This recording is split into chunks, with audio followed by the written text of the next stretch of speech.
J'espère que vous êtes encore réveillés pour cette dernière présentation de la journée. Donc, je me présente, Maxime Rosé, commercial sur la France pour le laboratoire du jardin. Donc, présentation globale. On va commencer par l'histoire et les différentes méthodes d'analyse. Ensuite, on va passer succinctement sur notre catalogue et on va passer sur notre gamme de produits à travers donc les produits que nous on fabrique, parce qu'on a une activité de production d'appareils et une activité d'achat-revente aussi. Et donc on va finir par des questions si vous en avez. Donc Jules Saleron, l'entreprise. Alors, les premiers micro-organismes ont été découverts par Pasteur, c'était au XIXe siècle, et c'est lui qui a mis au point que la fermentation était due à des micro-organismes. Et c'est Jules Saleron, le premier, qui a développé une entreprise de matériel d'analyse du vin, donc en 1855. Et Jules Dujardin s'associe à lui pour créer un ensemble d'appareils, notamment les vieux alambics que vous avez déjà dû voir, Dujardin Saleron, qui fonctionnent toujours. Et notamment aussi les vieux ébuliomètres qu'on fabrique toujours aujourd'hui d'ailleurs, qui sont utilisés de par le monde, mais qui ont pas mal évolué aussi. Donc voilà, ça c'est la version actuelle des ébuliomètres électroniques. Et on s'est déplacé de Paris à Tours, enfin à côté de Tours, en 2012. On s'est associé à la verrerie du Mas. Donc aujourd'hui, on a non seulement une activité de production d'appareils, mais on a aussi une activité de soufflage de verre. Donc il y a une dizaine de souffleurs de verre qui travaillent dans nos locaux toute la journée. Donc voilà où on se situe. Donc on a la 50% de notre marché en France. Donc soit via du direct, mais principalement via des distributeurs, donc dans les différentes régions viticoles. Et on travaille aussi à l'export, donc cette fois-ci uniquement via des distributeurs. Donc comme je disais, au niveau du chiffre, c'est 50-50, et on nous retrouve dans à peu près toutes les régions viticoles du monde. Et on essaie de faire un principe d'exclusivité, un seul distributeur par pays. Donc notre catalogue rapidement, donc on a du matériel d'analyse, différents instruments de mesure, de la verrerie de laboratoire, différents équipements de laboratoire, par exemple des cuves, des centrifugeurs, voilà, pour le laboratoire, du mobilier de laboratoire, du matériel d'hygiène et sécurité, prélèvements contenants et réactifs et solutions qui sont produites dans nos laboratoires. Et des vivants aussi. Donc on va essayer de cibler les différents appareils par principe de mesure.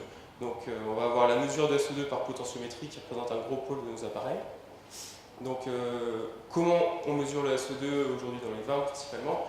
Ça va être l'oxydation du SO2 par une solution d'iodure iodate en milieu acide. Et donc ça va être une réaction d'oxydoréduction selon la formule suivante. Et on va détecter, donc si vous connaissez, on va détecter l'équivalence, donc soit par un réactif coloré, donc qui est la méthode de Ripper classique, ou alors par une électrode de platine, donc par potentiométrie, où on va détecter le seuil d'oxydoréduction. Donc nous on fournit les différents appareils, donc soit pour la méthode de Ripper, donc qui est avec de l'emploi d'amidon, on va suivre le virage colorimétrique.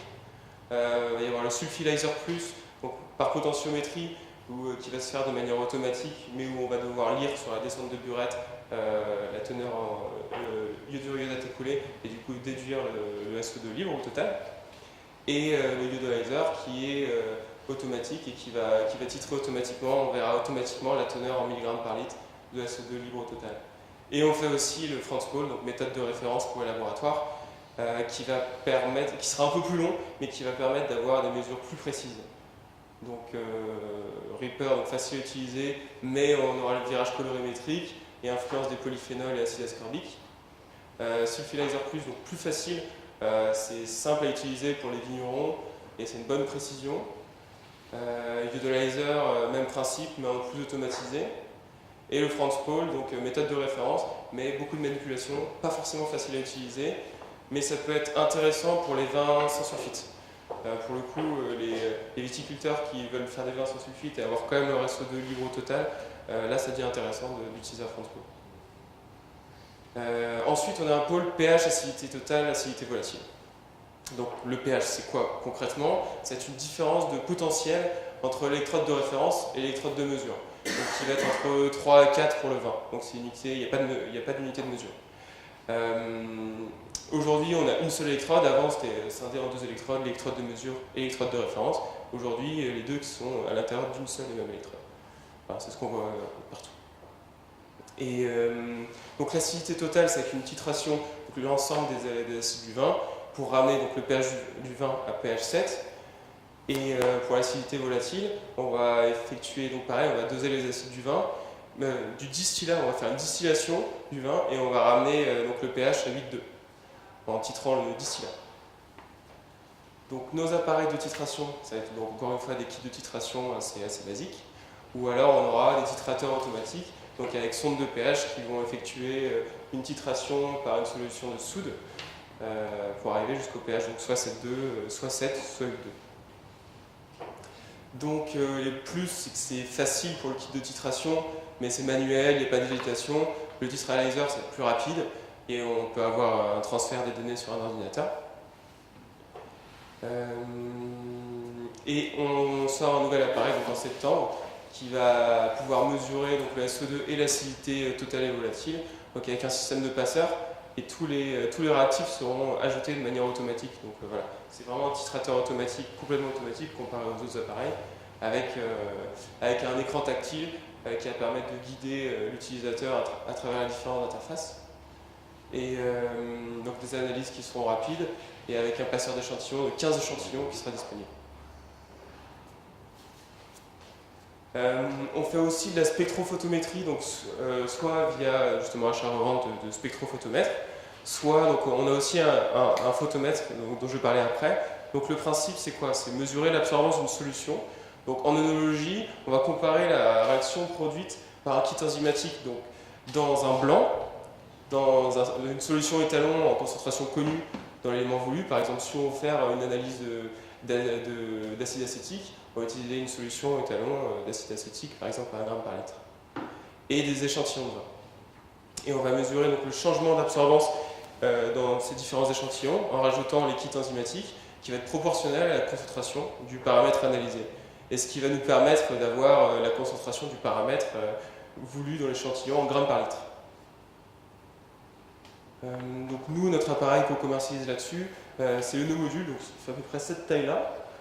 C'est un petit photomètre qui est facile d'utilisation, et justement pour le viticulteur, facile d'utilisation normalement, et qui va lui permettre de faire une analyse rapide donc, des différents paramètres usuels du vin, comme par exemple les sucres résiduels, l'acide acétique, l'acide malique ou lactique, azote aminé, ammoniacal, etc. Et donc ça va être quelque chose d'assez rapide. Faut quand même être consciencieux parce que c'est manipuler des micropipettes, donc c'est des tout petits volumes, donc il faut faire attention. Mais ça va être très économique au long terme pour les viticulteurs, étant donné que c'est à peu près 1 € par échantillon l'analyse. Et voilà. Donc ça, c'est un des produits qu'on commercialise, un de nos produits phares, et qu'on est en train de modifier pour faire une version sans fil avec une application Android d'ici la fin de l'année. Et donc pour l'alcool, on a, pour la détermination de l'alcool dans les vins, ou les spiritueux, ou n'importe quelle boisson, on aura donc soit le principe de distillation, donc c'est les distillateurs traditionnels ou automatisés. On aura les buliométries, donc vieil appareil de Dujardin Saint-Laurent ou nouveau, et donc les kits enzymatiques, comme j'ai parlé précédemment. Donc distillation, ça va être... alors le principe de base, c'est comme distillation avec les gros distillateurs, donc cognac, le armagnac, sauf qu'on va avoir une colonne de rectification qui va permettre d'avoir un mélange uniquement soit hydroalcoolique, soit hydroalcoolique plus acide volatile. Et ce qui va nous permettre de doser à la fois l'alcool et à la fois l'acidité volatile dans les vins. Donc on va mettre l'échantillon au niveau du ballon, et la distillation va se faire en 4 à 5 minutes et va nous permettre d'avoir un distillat sur lequel on pourra doser donc l'alcool ou l'acidité volatile. Pour l'alcool, ça va être 200 ml de vin. On récupère 200 ml de distillat. C'est très important d'avoir exactement le même volume, sinon on n'aura pas la bonne teneur en alcool. Et on mesure la densité à la fin de l'échantillon avec un alcomètre, donc, qui sont soufflés à l'intérieur de nos locaux, ou alors avec un densimètre électronique, donc là c'est un de ceux qu'on commercialise aussi, un densimètre électronique portatif. Et pour l'acidité volatile, donc on mettra uniquement 20 ml de vin et recueillir 250 ml de distillat, parce que ça met plus de temps à recueillir tous les acides du vin. Et on va pouvoir filtrer ça après avec une solution de soude pour revenir jusqu'à pH 8,2, comme j'avais dit précédemment. Et donc ça, on aura deux types de distillateurs. Donc soit les distillateurs à entraînement vapeur, donc là comme vous voyez ici, on va avoir l'entraînement vapeur ici, le générateur de vapeur qui sera à ce niveau-là. Et donc c'est uniquement sur entraînement vapeur qu'on va pouvoir déterminer l'acide acétique dans le vin.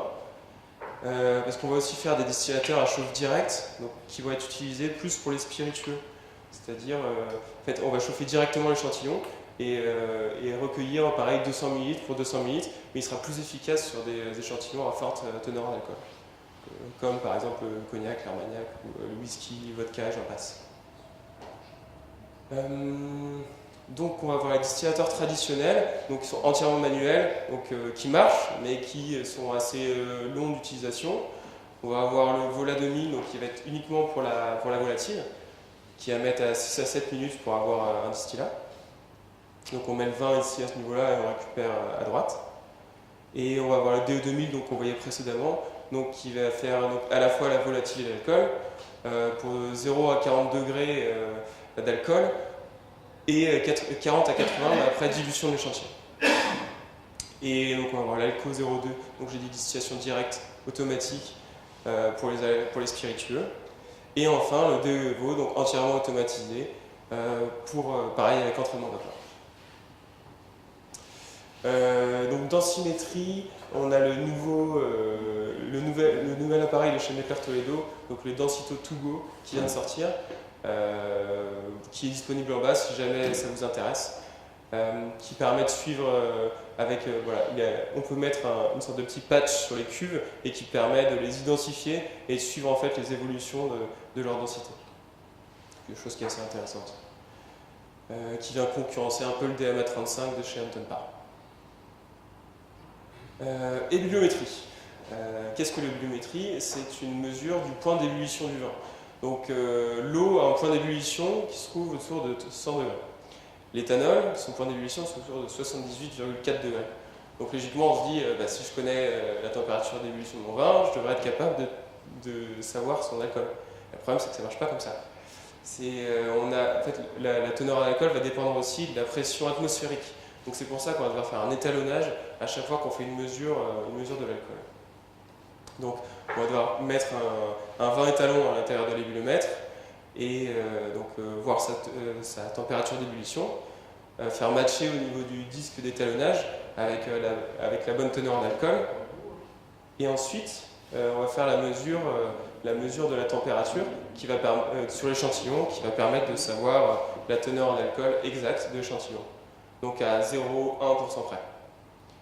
Mais néanmoins, ça marche que sur vin sec ou sur alcool jusqu'à 20 degrés max et sans sucre sur vin sec.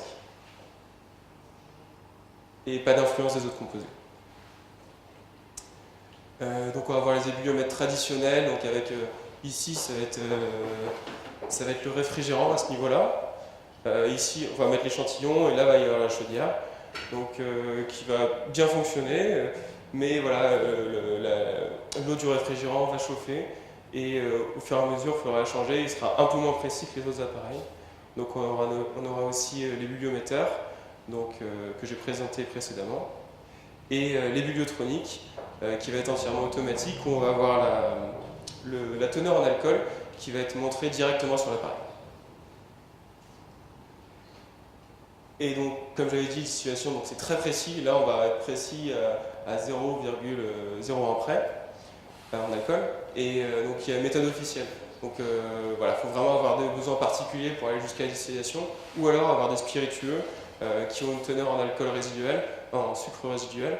Et dans ce cas, on ne pourra pas connaître la teneur en alcool précise. Donc, dans ce cas, ça sera intéressant.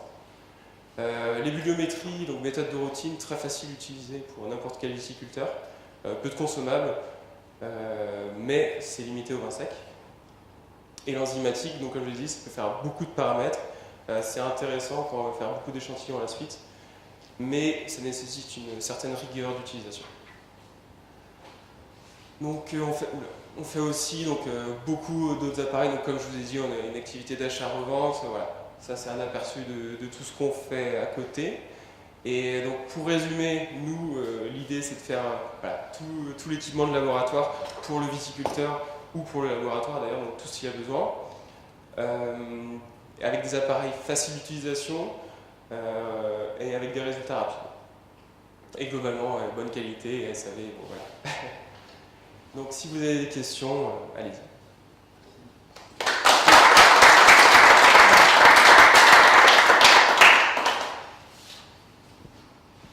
Vous vendez toujours des ébuliomètres? Les traditionnels? Oui. Ouais. Non, pas mal. Non, pas mal. Enfin, en fait, il y a toujours des demandes, et principalement à l'export en fait. Par curiosité, combien est-ce que ça vaut une colonne de distillation? Ça dépend lesquels.